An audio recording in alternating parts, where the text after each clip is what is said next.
Muchísimas gracias por la invitación y tener la consideración de que podamos exponer uno de los proyectos de la universidad que realmente convocó a muchísimas personas, muchísimos alumnos, investigadores, profesores de diferentes grados, un promedio aproximadamente de 70 personas dentro de la universidad que se vieron involucradas en el proyecto. Básicamente de las 11 facultades, casi estuvieron involucradas 10 facultades de la universidad en este proyecto satelital que comenzó en el año 2010 y que yo diría que todavía continúa, porque ahora les voy a mencionar el motivo. El proyecto satelital realmente es un programa que inició en la universidad, se llamó Programa de Investigación en Tecnología Satelital, que inició en el año 2010. Ya había comenzado años antes realmente, pero el programa oficialmente inicia teniendo dos objetivos fundamentales. Primero es formar especialistas en el área satelital que brinden realmente apoyo a los organismos que lo necesiten. Y como segundo es fomentar la investigación, el desarrollo tecnológico e innovación, ¿no? Y esto estoy rescatando bastante la palabra innovación porque más adelante vamos a ver por qué queremos justamente que haya también la innovación. Entonces, estos son los dos objetivos que iniciaron el proyecto o el programa satelital. Dentro de este programa, que tuvo 5 componentes, el primer componente justamente fue el Chasqui y el microsatélite. El Chasqui realmente es un nanosatélite en el formato CubeSat, y en este nanosatélite el objetivo era diseñar y construir y poner en órbita un nanosatélite de 1 kilogramo de masa y 10 centímetros de lado, un cubo en el estándar CubeSat, ¿no? Junto con este proyecto nació un proyecto CanSat, del cual voy a explicar más adelante. Y luego tenemos también el microsatélite, que es un proyecto que está corriendo actualmente, que es un proyecto de ya un satélite de 45 kilogramos de masa, 50 centímetros de arista, que se está haciendo en coparticipación con la Universidad del Suroeste de Rusia, UESOR, ¿no? Estamos trabajando con ellos mitad y mitad. Y finalmente, todo esto nos lleva al trabajo con el tema de procesamiento de imágenes, que es porque les voy también a explicar. El Chasqui tiene estas especificaciones, las dimensiones ya se las mencioné, la masa de 1 kilogramo, el tiempo de vida aproximado era entre 2 y 4 meses, la órbita que iba es en la órbita LEO, realmente está desde los 450 kilómetros. En la carga útil o la misión del satélite era de observación, así que pusimos 2 cámaras en VGA, una en visible y otra en el rango invisible infrarrojo cercano. Y finalmente la comunicación en UHF en 437.025 MHz, ¿no? Que era la frecuencia en la cual nosotros trabajamos. Dentro del proyecto teníamos 10 módulos, significa que se repartieron a 10 sectores, los cuales comenzaron a trabajar de forma individual e integrada. Esos 10 módulos era el control central y manejo de información, es la computadora a bordo del satélite, el módulo de control de potencia y control térmico, el módulo de adquisición de imágenes, el que iba a tomar las fotografías, el módulo del sistema de comunicaciones, que más adelante va a exponer el ingeniero Roxana Morán, el módulo del sistema de control de actitud, el que iba a estabilizar al satélite, el módulo de estructura mecánica, el que iba a dar toda la parte estructural del satélite, el módulo de estación terrena, el módulo de órbitas y atmósfera, el módulo de integración y pruebas, el que iba a hacer las pruebas del satélite, y finalmente el módulo de gestión de proyectos. Les recalco esto porque al haber sido un proyecto que involucraba a tantas personas, el estructurarlo en esa forma, en módulos, realmente marcó un hito de la universidad, porque comenzamos a trabajar de una manera muy ordenada y entregar las cosas por productos. El plan era iniciar en el año 2010, que se inició formalmente el proyecto, y bueno, a través de estos años, finalizándolo en el 2012, lanzarlo a partir del año 2013, ¿no? Ese era el plan. Y les digo por qué formalmente, porque, bueno, mi carrera es ingeniería mecatrónica, yo ingresé a la universidad en el año 95. Cuando yo ingreso a la universidad y bueno, me enseñan en la universidad varios profesores, hubo un profesor en particular que en el año 97, 98 me cruzó con él, el licenciado Héctor Bedón, y me dice: José, ¿quieres integrarte a un proyecto que quiero hacer? Y le digo, ¿cuál proyecto? Y me dijo, quiero hacer un satélite. Entonces en ese momento cuando yo estaba estudiando dije, satélite, no me parecía, qué raro, me pareció medio extraño, ¿no? en esa época. Pero desde esa época él ya estaba pensando en el proyecto. Por cosas de la vida, fíjense, eso fue en el año 96, 97, por cosas de la vida él logra iniciar el proyecto en el año 2008, ¿no? Y también él tuvo que irse fuera del país y me lo encargó, ya yo, bueno, había terminado, entré de profesor a la universidad, etc. Y me encargaron el proyecto como responsable del proyecto satelital, ¿no? Entonces, este fue el cronograma que nosotros trabajamos a partir del año 2010. Se hicieron muchísimas pruebas dentro de la universidad, se lanzaron globos cautivos, ¿no? Para poder validar lo que nosotros estábamos trabajando. Se hicieron recorridos para ver todo lo que es la parte del sistema de comunicaciones. Se trabajaron con varios organismos, varias empresas también que nos apoyaron. Incluso con la FAP también hicimos varias pruebas de los módulos del satélite. Se hicieron conexiones dentro de la universidad.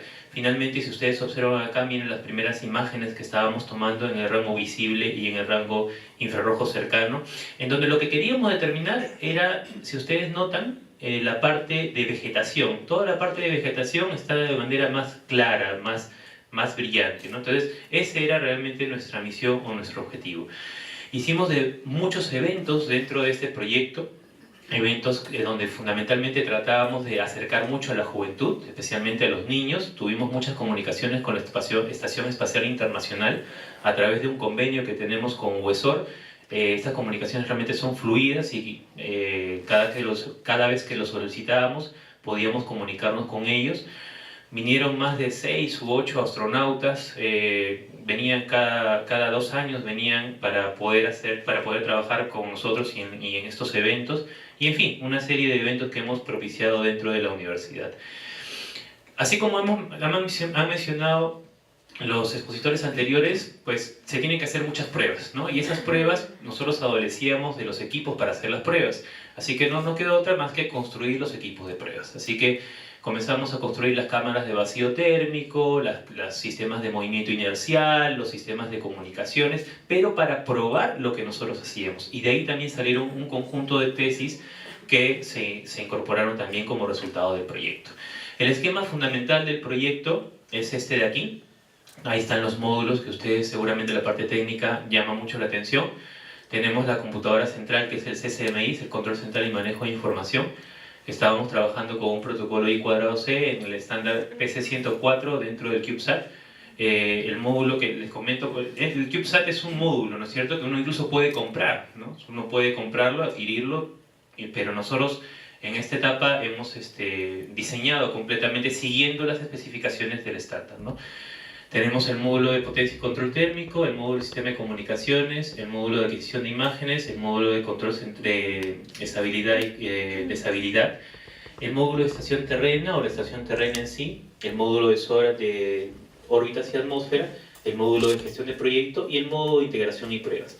¿Cómo funcionó el sistema o cómo funcionó el trabajo dentro del proyecto? Cada módulo que ustedes han escuchado tenía a un jefe de módulo o jefe responsable. Ese jefe de módulo tenía un asesor, ese asesor tenía 2 tesistas y esos tesistas tenían sus ayudantes. Entonces, más o menos este era el esquema del proyecto. Cada grupo aproximadamente tenía un promedio de 7 a 6 personas, por eso le digo que entre los 10 grupos teníamos aproximadamente 70 personas en el proyecto. Cuando terminamos el proyecto en el año 2012 se viajó a Rusia, se llevó las tarjetas que habíamos nosotros diseñado y probado acá en nuestros laboratorios. Allá sí se hicieron pruebas especializadas, como también han mencionado los expositores anteriores, en las máquinas ya oficiales de control térmico, vacío, vibración, etcétera, etcétera. Y finalmente pues fue la integración y el ensamble final que se llevó a cabo allí. Les confieso que allá, cuando esto se lleva en diciembre de 2012 y se entrega oficialmente el 20 de diciembre de 2012, en abril nos reportan que había una falla de software, ¿no? Eso no lo hemos mencionado antes. Nos reportan que había una falla de software. Y finalmente nosotros logramos levantar esa observación en el mes de junio del 2013, ¿no? Levantamos la observación, felizmente solamente era software, y ahí ya como tenemos acá el modelo, se llevó, y ellos aproximadamente en agosto, noviembre de 2013 nos dicen que ya todo estaba aprobado y listo para lanzarlo a la Estación Espacial Internacional y de allí lanzarlo al espacio. Entonces ya esto de acá se entregó en el laboratorio Sporadit el 20 de diciembre del 2012. Acá están las personas que fueron a la entrega. Y bueno, los representantes de UESOR que siempre nos estaban apoyando fueron el doctor Valerian Pikiev y el doctor Samburov, ¿no? Que son dos personas con las cuales hemos tenido mucho contacto durante el proyecto.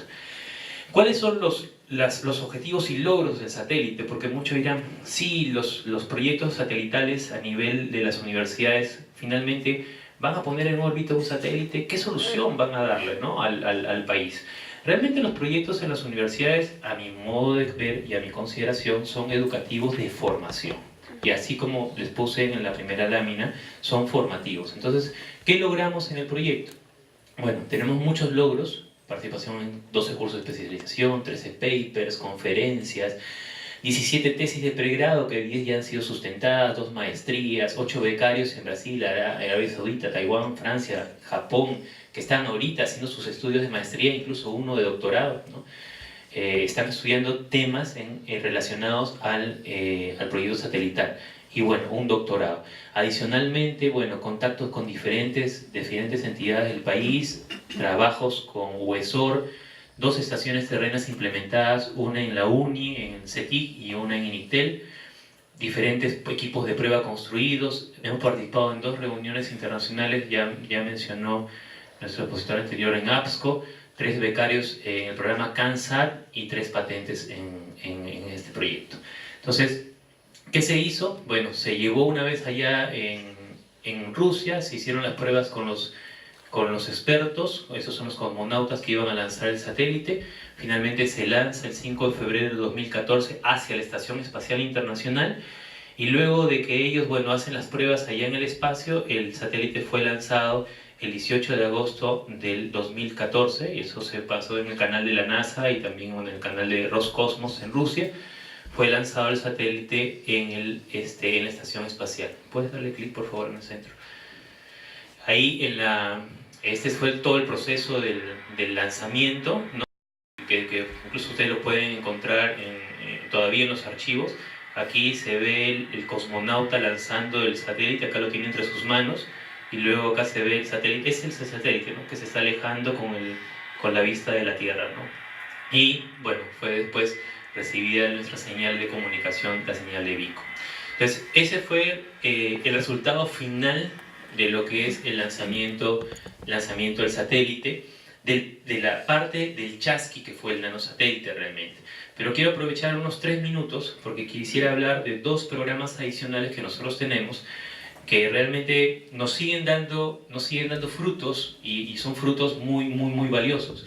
Tenemos dentro de la universidad un programa de CANSAT. ¿Qué es el CANSAT? Es tener casi todos los elementos de un satélite, o de las diferentes partes de la computadora a bordo, memoria, GPS, sistema de comunicaciones, etcétera, dentro del tamaño de una lata de gaseosa aproximadamente.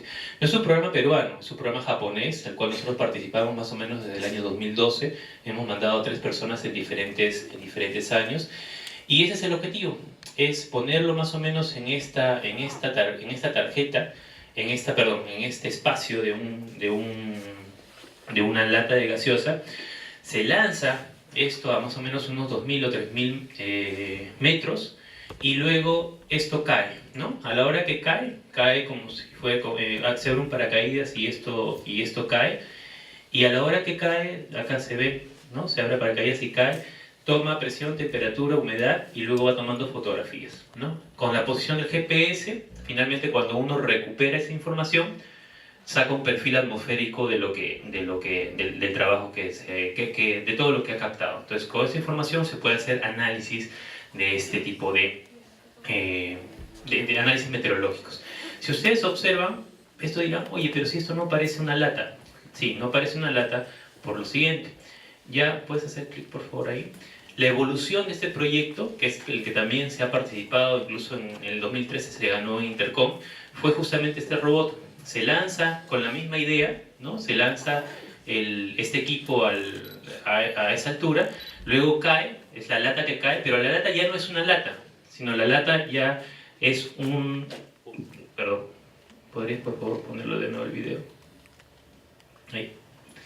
La lata ya no es una lata, sino la lata ya es esto, se convierte en esto, ¿no? Que ese se llama Kansat Rover, ¿no? Es un robot explorador en la cual a la hora que cae, si ustedes se fijan, es otro modelo, ya teniendo el GPS, como el lugar, antes yo iba por la información, ahora con la ubicación y al ser un robot, el robot va y se ubica, dónde estaría el sistema en mi base, ¿no? Así que va y mediante las coordenadas del GPS y mediante los sensores que tiene de localización el mapeo, él va y llega a un destino. Entonces, ese fue uno de los concursos que también estamos participando año a año.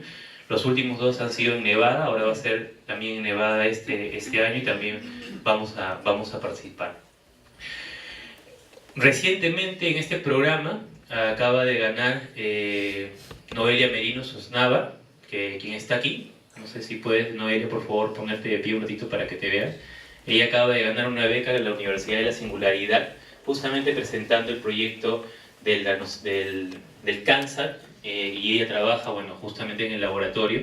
Ella va a ir 10 semanas al Silicon Valley para todo lo que es la mentoría que recibe entre la NASA y Google, ¿no? Entonces, estos proyectos, como les digo, sí, seguimos nosotros trabajando y seguimos nosotros a partir de este proyecto satelital inicial cosechando los frutos sobre el cual estamos muy contentos.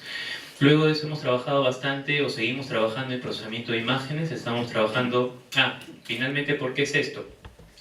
Porque decimos, bueno, del lado satelital ya formamos personas, formamos gente, formamos competencias, pero ¿qué más podemos hacer? Entonces llegamos a la conclusión de que si nosotros sí podemos trabajar en la parte de procesamiento de imágenes y trabajar dando mucho valor a esta parte. Así que comenzamos a trabajar con procesamiento de imágenes, trabajamos en diferentes bandas para poder adquirir información en cámaras multiespectrales y estamos obteniendo ya trabajo con la Autoridad Nacional del Agua, trabajo con el INIA, trabajo con diferentes entidades, los cuales buscan, por ejemplo, ver en una zona determinada dónde es la ubicación del maíz amarillo duro para poder tomar decisiones en cuanto a la agricultura, zona en los aguajales, en recursos hídricos. Entonces ya estamos trabajando justamente en esa parte.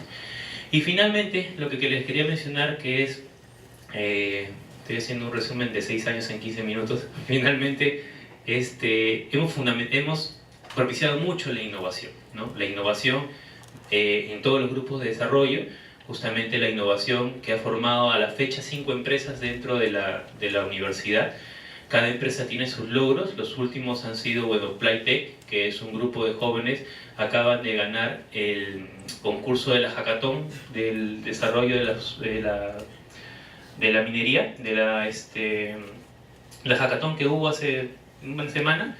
Ellos ganaron el primer puesto con este casco que se estaba comunicando, que es un proyecto FinSit también que nosotros estamos trabajando desde hace 2 años dentro de la universidad, ¿no? Y algunos proyectos con Fidecon también, algunas empresas que han ganado, y cada una se especializa en un rubro determinado. Bien, muchísimas gracias y bueno, espero que hayan comprendido bien el tema. Gracias.